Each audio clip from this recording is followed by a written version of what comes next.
Morning students, this is the chapter of 11th NCERT Geography based Structure and Physiography. This is the second part. First part हम already कर चुके हैं. Second part आपका जियो structure से start होता है. देखिए जियो स्ट्रक्चर्स को हमने 3 पार्ट्स में इसको हमने डिवाइड किया. First part peninsular block, second part Himalayan and peninsular mountains, third part Indus, Ganga and Brahmaputra plain. तो पेनिनसुलर ब्लॉक से हम स्टार्ट करेंगे. पेनिनसुलर ब्लॉक, इसका फीचर्स बताते हैं कि ये ओल्डेस्ट माउंटेन. सबसे पहली बात क्या है, बहुत ही ज़्यादा प्राचीन है, पुराना है, ओल्डेस्ट है, रिजिड है. साथ साथ प्री कैम्ब्रियन मतलब इसका जो फॉर्मेशन हुआ था वो प्री कैम्ब्रियन एज में हुआ था. ठीक है, तो प्री कैम्ब्रियन को मतलब जियोलॉजिकल टाइम स्केल्स के अंदर अगर हम देखते हैं तो ये 350 billion years to 550 million years ago. यानी कि पेनिनसुलर ब्लॉक का जो ओरिजिन हुआ था वो आज से 350 बिलियन ईयर्स से लेके 550 मिलियन ईयर्स के बीच की जो टाइमिंग थी उसके दौरान में इसका फॉर्मेशन हुआ था. ये हमने मैप के अकॉर्डिंग हम देखिए, ये आपका पेनिनसुलर इंडिया है. ठीक है, यहाँ से गुजरात से होते हुए ये दक्षिणी भारत का ये हमने बनाया है. तो ये आपका हम पेनिनसुलर इंडिया, प्रायद्वीपीय भारत, इधर आपका अरेबियन सी है, यहाँ आपका बे ऑफ बंगाल है. देखिए यहाँ पे ये आपका ये रन ऑफ कच्छ, गुजरात के अंदर ये रन ऑफ कच्छ है, इधर आपका राजस्थान है. तो यहाँ से आपका ये अरावली रेंज स्टार्ट होता है. ठीक है, उसके बाद ये आपका गंगा यमुना प्लेन आ गया. नीचे आएंगे तो छोटा नागपुर का प्लेट्यू, इधर आपका राजमहल हिल्स हो गया. इधर आते हैं तो ये गंगा का डेल्टा हो गया. अगर इधर नॉर्थ ईस्ट की तरफ जाते हैं तो ये मेघालय प्लेट्यू और इसके बाद कार्बी एंगलोंग. यानी कि ये क्या है, पेनिनसुलर जो आपका ब्लॉक है उसकी नॉर्दर्न बाउंड्री है. ठीक है, पेनिनसुलर ब्लॉक की नॉर्दर्न बाउंड्री, ये आपका सारा का सारा पेनिनसुलर ब्लॉक है. ठीक है, ये देखिए यहाँ पे क्या है, ये मेघालय प्लेट्यू है और यहाँ पे कार्बी एंगलोंग. तो वेस्ट बंगाल को, या वेस्ट बंगाल इधर आपका ये मालदा ट्रैप जिसको बोलते हैं, मालदा फॉल्ट होता है. ठीक है, तो ये इधर ये बंगाल का एरिया हो गया, इधर आपका नॉर्थ ईस्ट का एरिया हो गया. तो ये वाली जो लाइन है इसको बोलते हैं मालदा फॉल्ट.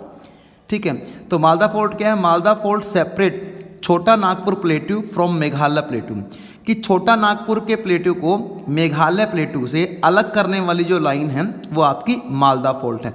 एग्जामिनर क्वेश्चंस बहुत बार पूछता है, line between the Meghalaya plateau and Chhota Nagpur plateau, that is also known as the Malda fault, as well as which line separate Chhota Nagpur plateau from Meghalaya plateau, that is also known as Malda fault. ठीक है, उसके बाद क्या आता है, main mountain peaks of peninsular plateau. ये तो क्या है, इसका हमने नॉर्दर्न बाउंड्रीज का बताया हमने.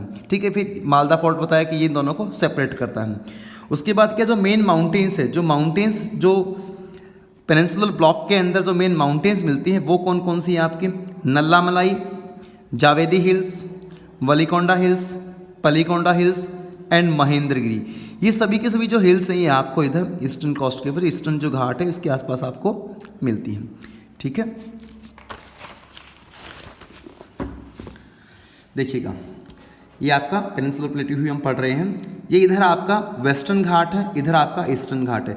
ये वाला पोर्शन हमने अभी किया था जो नॉर्दर्न बाउंड्री है. ठीक है, तो ईस्टर्न घाट जो है, वेस्टर्न घाट जो है वो हाइयर है, ऊंचा है. वेस्टर्न घाट थोड़ा सा ऊपर की तरफ उठा हुआ बजाय कि इसके ईस्टर्न घाट के. तो रिवर्स का जो फ्लो होता है वो वेस्ट टू ईस्ट ज़्यादा होता है. देखिए हमने इसके अंदर शो भी कर रखा है, माउंटेन्स हैं, जैसे मूवमेंट ऑफ द रिवर्स हैं, ये वेस्ट टू ईस्ट ज़्यादा है. तो वेस्ट टू ईस्ट जो रिवर्स फ्लो कर रही हैं तो यानी कि ईस्टर्न कोस्ट पे वो डेल्टा बनाती हैं. तो क्या कहता है कि ये वाला जो एरिया है ये ऊपर उठा हुआ, ये अपलिफ्ट पार्ट है, ये नीचे है. तो बताया गया है कि वेस्टर्न घाट जो है हाइयर देन ईस्टर्न घाट, वेस्टर्न घाट जो है वो ईस्टर्न घाट से ऊंचा है. ठीक है, सेकंड थिंग क्या है, रिवर मेक्स एस्चुरी. ये जो वेस्ट की तरफ जो रिवर्स आ रही है, नर्मदा ताप्ती जो इधर रिवर फ्लो कर रही है, ये वाली रिवर जो है वो एस्चुरी बनाती हैं. जबकि अगर इधर वाली रिवर जो वेस्ट से ईस्ट की तरफ जो रिवर मूव कर रही हैं वो रिवर्स क्या बनाती हैं, वो डेल्टा बनाती हैं. ठीक है, कृष्णा है, कावेरी है, गोदावरी, महानदी, तुंगभद्रा, पेन्नियार, जितनी भी जो रिवर्स हैं ये इधर आती हैं, इस कोस्ट के ऊपर वो डेल्टा बनाती है. 2 रिवर ही ऐसी हैं, नर्मदा और ताप्ती, जो अपोजिट में फ्लो करती हैं, ये क्या बनाती हैं, एस्चुरी बनाती हैं. उसके बाद क्या, western Ghat known as the block mountain. Western Ghat को हम ब्लॉक माउंटेन के नाम से भी जानते हैं. ठीक है, उसके बाद क्या कहते हैं, जो river west to east flow करती है तो वो क्या, उनका वहाँ पे क्या होता है, जो कॉर्स होता है वो सेलो कॉर्स जनरेट करती है. यानी कि ये रिवर जो इधर से इधर की तरफ फ्लो कर रही है, वेस्ट टू ईस्ट की तरफ जब फ्लो कर रही हैं तो इनका जो कॉर्स होगा वो क्या होता है, वो सेलो कॉर्स होता है.